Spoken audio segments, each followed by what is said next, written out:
This is the first video which will aid you in using the Python Worksheet. And we're going to concentrate on Python Worksheet 1. So the first task is to open idle on your computer, and it's saying idle is the program that allows you to write your Python code. Okay, so the first thing you need to do is go down to the bottom here. You can either press this or press the Windows key on your keyboard if you know where that is. And then if you type in IDLE and then click on idle.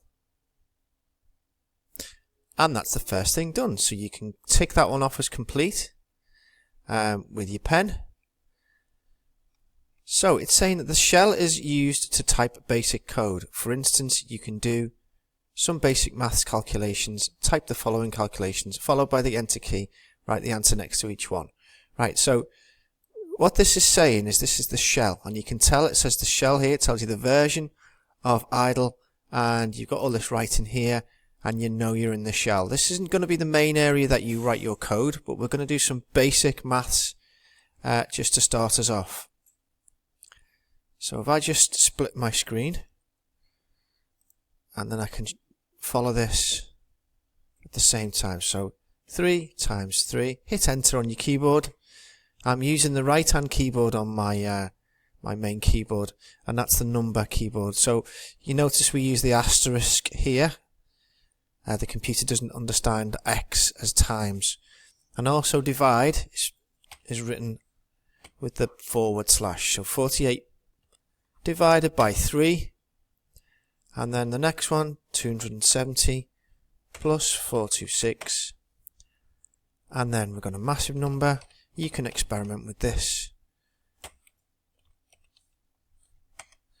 And 8. What's going to happen if I add 2 asterisks?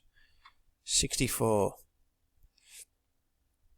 So what that is doing is 8 times 8 instead. So you will see each calculation takes the same time to complete, and we use different mathematical operators to multiply and divide in Python than we do for maths in our exercise books. When we write our code in idle, we don't usually use the shell. As I've said before, we use something called the editor. So open the editor on your computer, and it's giving you the steps to do that. So I'm just going to show you here. You do File, New File, and your window should look like that. At the moment it says Untitled, which isn't a good thing. You need to make sure that you save this and give it a name. So we go File, Save As, and you need to navigate to your Documents area. Yours is going to look a bit different from mine. At this point you might want to set up a new folder. And you might call it, I don't know, Python Worksheet. And double click inside there. And it says we wanted to call it Hello World. So Hello World. And save. So that's that, another one complete, so you can tick that one off. Again, please pause and rewind if you need to. And there's a little bit more information about Python here. So Python is its own language, and it has its own syntax. This is the structure of statements and words that are used in Python. A bit like English has its own structure of sentences and words, and so do other languages such as Spanish or Urdu, for example. There are other computer programming languages such as Java or C++.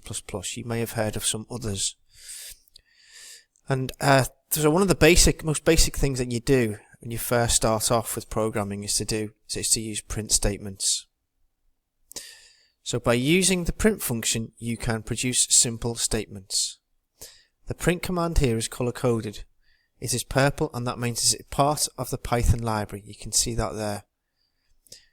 Python functions are case sensitive, which means they must always be in lowercase, small letters. The statement you wish to output must be inside opening and closing brackets, and also speech marks you can see there. If you have done this correctly, it will appear in green. So type the code shown above in your idle editor and run the code. So print shift and number 9, shift and number 2, Hello World, and make sure you close your speech marks. Okay, so to run that, There's a couple of ways of doing it. You can click on Run and Run Module, but the easiest way to do it is by clicking F5, click OK to do the latest save, and then that outputs in the shell, and you can see that there. It's Hello World. So you've now done your very first program.